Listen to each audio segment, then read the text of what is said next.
Are you risking falling behind on the most impactful advancements in colorectal cancer research? Today, we're diving deep into a groundbreaking discovery. I'm Sonia Rao, your clinical cadence tracker at peptides.today, and I'm here to guide you through the latest, most promising developments. We'll explore a novel peptide designed to fundamentally reprogram immune evasion mechanisms, potentially opening new avenues for complex research. Stay tuned, because the insights we share are essential for staying ahead in this critical field.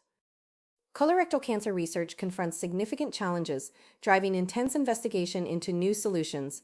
Immune evasion in models, particularly MSS tumors, limits effectiveness of current research strategies. PTPN13 emerges as a pivotal orchestrator of immune suppression within the tumor microenvironment. It dephosphorylates key proteins, disrupting T-cell receptor signaling, thus deactivating immune cells. This activity creates an immunosuppressive, cold tumor environment, hindering immune cell function. A novel 11 amino acid peptide derived from the APC protein offers a compelling strategy. APC is legendary in oncology research. Its mutation is a cornerstone of colorectal carcinogenesis. The peptide specifically targets and inhibits PTPN13, demonstrating molecular precision in studies. This action reinstates phosphorylation-dependent signaling, critical for robust immune responses in models. It reactivates cytotoxic T lymphocytes, essentially reactivating a dormant immune army within tumors.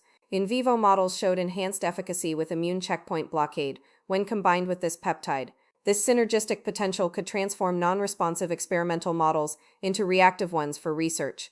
Biochemical analyses confirmed the peptide's high specificity and potency in laboratory studies. Structural modeling revealed conformational changes in PTPN13 that cripple its phosphatase activity. The peptide exhibits broad-spectrum activity across various CRC subtypes, including MSS cell lines. It holds potential to sensitize cold tumors to immune-mediated destruction, addressing a research gap. This discovery represents a significant leap forward in understanding immune modulation strategies.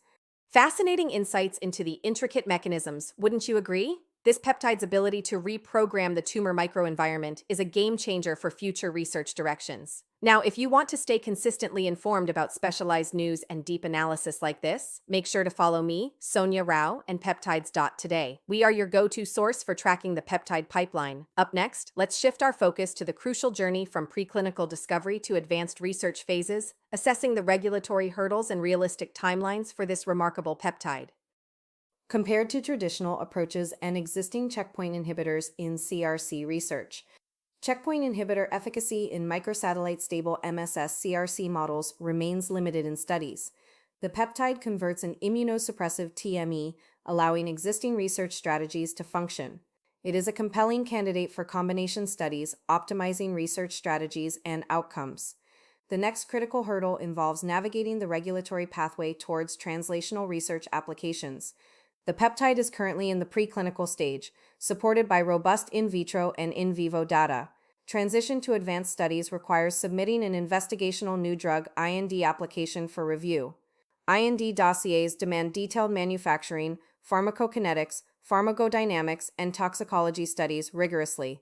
Peptides face challenges in stability, half-life, and delivery. Meticulous formulation development is crucial. A comprehensive toxicology package is paramount, despite reported minimal off-target effects in assays. Phase 1 trials assess safety, tolerability, and pharmacokinetics in small initial study cohorts.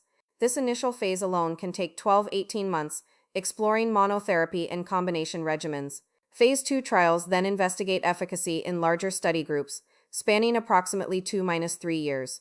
Phase 3 trials compare the peptide against existing approaches in much larger, diverse populations. This final, most extensive stage often spans 3–5 years to gather comprehensive data and insights. A realistic timeline for full research validation is a minimum of 8–10 years from Phase 1. Pressing research needs could accelerate review processes, especially with compelling early data. This APC-derived peptide truly underscores the power of molecular insight to unlock new research avenues. Its potential to empower the body's own defenses against cancer, even in challenging models, offers immense hope for future studies. The journey from discovery to validation is long, but its mechanistic elegance and broad activity make it a standout candidate. Stay ahead of the clinical curve. The next great peptide is already in Phase 2. To keep up with all the latest pipeline insights, follow me, Sonia Rao, and peptides.today on all our platforms. Before we sign off, a quick legal disclaimer. This podcast is for informational purposes only and is not medical advice. All compounds discussed are for research use only and not for human consumption. Always consult a licensed healthcare provider for medical needs and treatment.